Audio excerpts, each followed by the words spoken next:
Hey guys, this is Fire Flame Sniper, and welcome to Nintendo-based maps in Team Fortress 2. Here, first thing I have is a Pokemon Stadium Super Smash Bros. N64-based map, which Hyrule Castle from Super Smash Bros. N64 is also in here.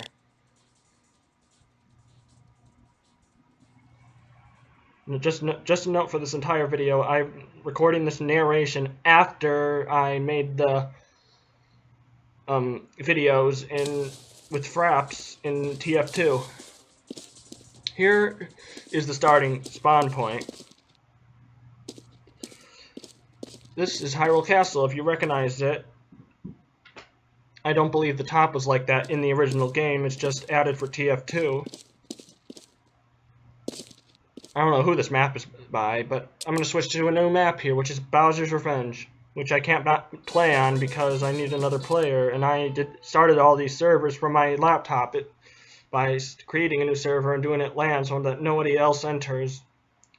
I'll do another video with these arena type maps, but for now, let's go to the Mario Kart map, 2, 1. by whose creator is unknown. Give it a second here.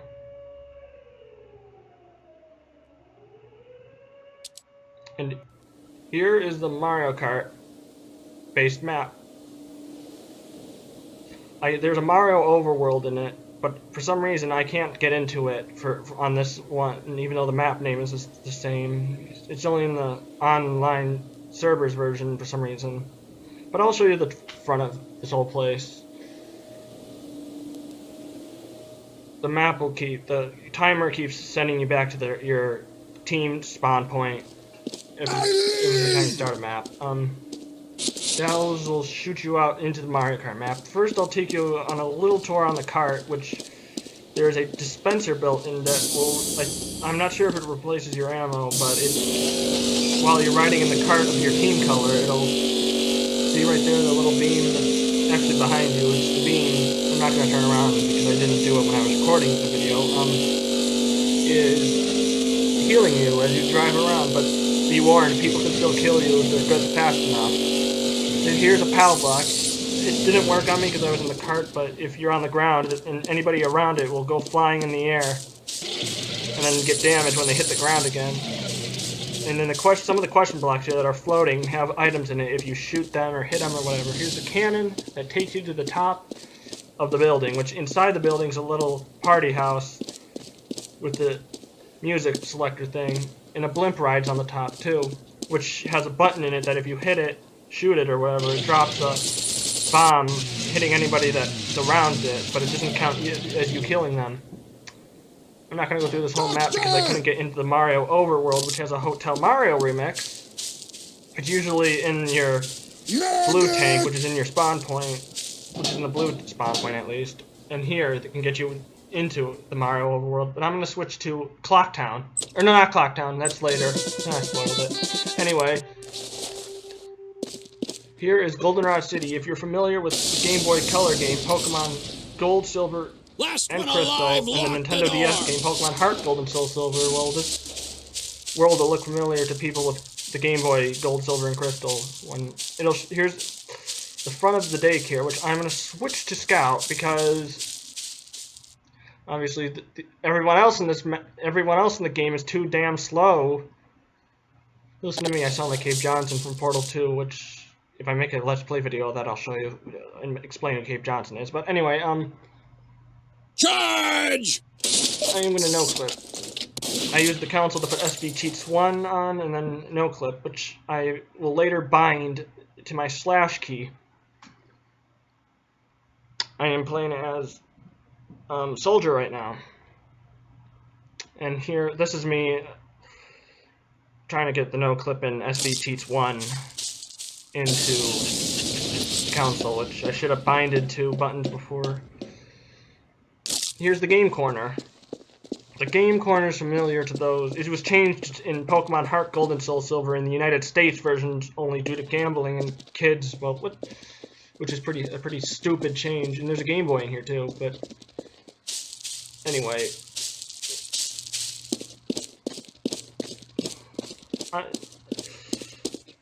Real fast note. While I'm switching to Scout here and taking the Headless Horseman, or if that's what it's called, head off from Scout. To bind a key, you would do bind. You open the developer console with the wavy button. I don't know what it's called, and type out bind space the button you want, and then push enter to see if it does anything. And if it's not bound, that's good. Or unless you want to change it. Then you type bind key you want to set Yo, heads up! a command to, and then you enter your command. But just be warned, if it's if there's spaces in it, you would enter. If there's spaces in the command when you normally enter it in the console, you would add you would put whatever. A quote mark, and then the command, and then another quote mark, and then it would actually work. But anyway, here's the radio tower. I went a little too far on how to bind keys and source games. Here's the DJ tower, which if you hit the music, it'll start playing. I'm gonna hit Lavender Town, and if you played Pokemon Red, Blue, Yellow, and the Japanese version only Green, then you'd recognize this song that I'm about to hit. I think it just hit. Yeah, I already hit it. Because there's 2 floors of music. And here's the rules to the map. Well, you shut the door behind you. Well, LOL. That means the door that you know how I hit that room, that little box, and the slider opened to get up here? If you shoot that, it'll also close, and then you can trap yourself in there until you do council kill. And now here's the gym. Let me hit Milk Tank. Take this, Milk Tank. Aw, damn! Super effective. It's like if it were a Pokemon battle, except you're the Pokemon and Milk Tank hits you, and now whoever made this map set I don't know if it's me or whoever made this map set the timer to start the level starting up a little too far back. Well, yep, this is Goldenrod City, and I'm gonna go on to the map I accidentally mentioned before, Majora's Mask, Clock Town, and Terramina Field. Now, actually, I'm gonna hit Milk Tank one more time for the hell of it. Like this, and now you're gonna get it. Oh damn, it's super effective. Anyway, there is also, just a note, there is a friend of mine, 8-Bit Sandwiches. Oh crap, I just hit something. Anyway, 8-Bit Sandwiches, my friend 8-Bit Sandwich on Steam has made a Zelda Ocarina of Time Forest Temple map, which I cannot get into because he's still developing it, but I have it saved. Anyway, here's Clock Town. If you played The Legend of Zelda Majora's Mask, you should recognize this map. A bunch of developers made this. My friend, two are friends of mine on Steam, Shrimp and 8-Bit Sandwich. Shrimp is the overall designer, and 8-Bit Sandwich is the rigging, because he rigged the Scarecrow and Cuckoo that appears in the observancy in the map. I don't even know if I'm saying that right. Whatever. The place where the telescope is, which you can get into, which I am not showing you. But anyway, here's the red. I spawned in the blue spawn point, which is the fairies fountain. I'm gonna go inside the red spawn point, which normally it wouldn't allow you in if you're a blue, which is inside the clock tower for red. 8-Bit Sandwich is updating this map to get the interiors of like the stock pot inn and milk bar into here. Here's Terramina Field, and a few other changes. And I'll make a video when he does that. Hopefully more Nintendo maps are out so I can showcase more of them. There's a server that I play on that has a lot of effects, like if you run into those icicles up there, it would make you frozen, but here, how the map was designed, it apparently doesn't allow you to do it. Oh, and just like Majora's Mask, the moon is falling, but at around the same speed it does if you don't play the inverse Song of Time, which would slow down time in Majora's Mask. And here is the Ocarina Nintendo 64 buttons that were set to the Ocarina. Hitting them or shooting them will just play the Ocarina sounds. And up here is where my game starts lagging, which I'm sorry about that.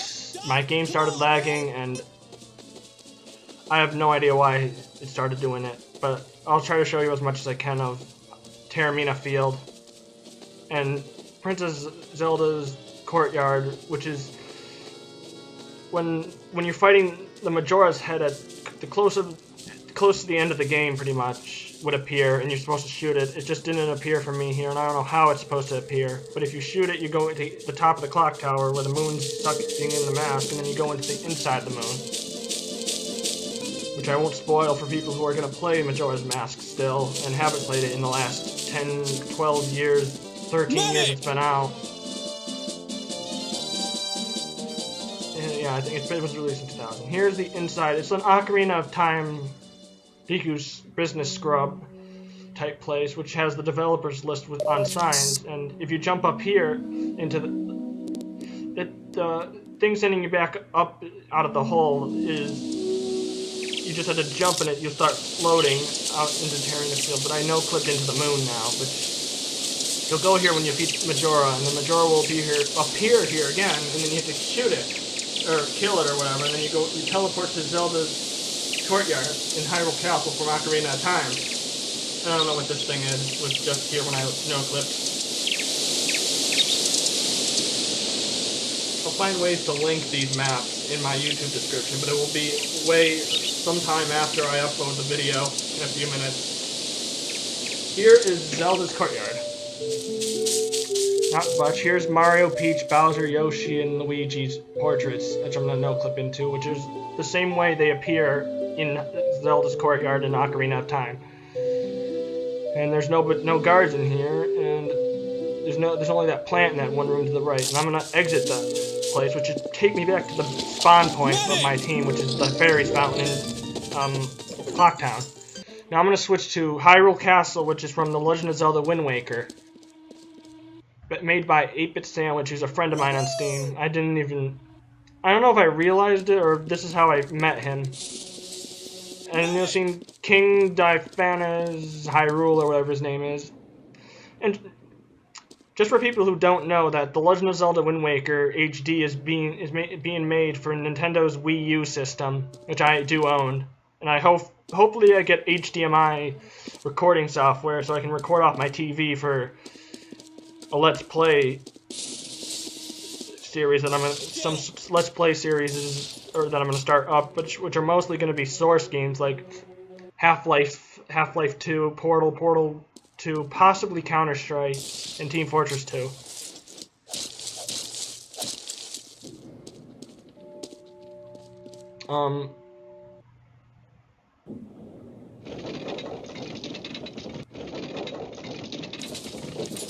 And don't worry, it's not going to be like the Dancing Mario game, which an ex-girlfriend of mine had made, and has only made one DDR Mario mix, which is a Konami game, which credits go to Konami and Nintendo for making it. Which I do not own, so I'm not going to make a video on that. Anyway, here is Underground. If you've played Wind Waker, or going to get Wind Waker HD, this is going to look different in the Wind Waker HD on Wii U.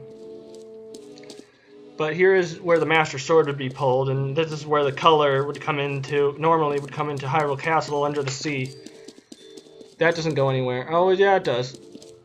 I was wrong. I thought I was looking down. I think that here, I thought that was going outside, which you can't get out to. Here is the little walkway. A little corridor. Anyway, before I was poking fun at Citrus Curse XD's Let's Play Mario DDR mix, which she is an ex-girlfriend of mine and hasn't made a video of the Let's Play series. But I'm not going to do that. I'm going to actually make a Let's Play on starting possibly on Half-Life 2 and going to possibly to Half-Life. And then Portal and Portal 2, which are my favorite Valve games, because Valve's a great company. Anyway, let's stop talking about other people and companies. It's just going to hurt them, and I don't want to do that. Anyway, here, let's switch to if Mario 64 fans will recognize this as Jolly Roger Bay. This is the room in Princess Peach's / Toadstool's castle that you would go to the bottom right when you entered the castle. And this is made by 8-Bit Sandwich, again, a friend of mine on Steam. Great map, by the way. I am starting as a blue scout, but I'm gonna go to red which I keep messing up my buttons here. This is why I keep switching to random things. Kind of creepy how Scout looks. This little microphone there.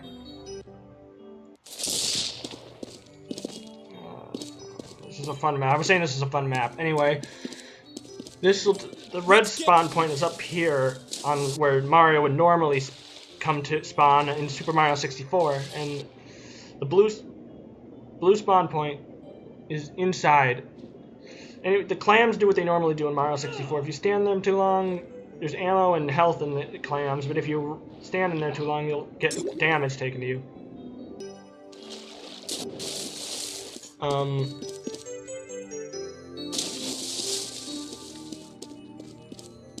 Here, this ladder is like this. I don't know if this was originally. I don't think this was in Mario 64, but you're supposed to jump at this and it'll take you up here. And I'm gonna take you to the top of the ship, which I'll do at the end. But I'm gonna go and explore the cave. There's the eel that if Mario would run into it, it'd shock you. But if you run into it in Team Fortress 2 here, it would just give you damage. See, little red dot means it took damage. If for people who haven't played Team Fortress 2, which are you even watching this video? I'm just kidding. It's okay if you're watching this video. Ooh, I'm out of breath there. Excuse me. Yeah, I guess you can consider this entire video a Let's Play version of what's coming. I hope I have enough time because I'm at 16 minutes here. Because I don't know how much I think YouTube's limited to 20 minutes of a video, and let's take a look here.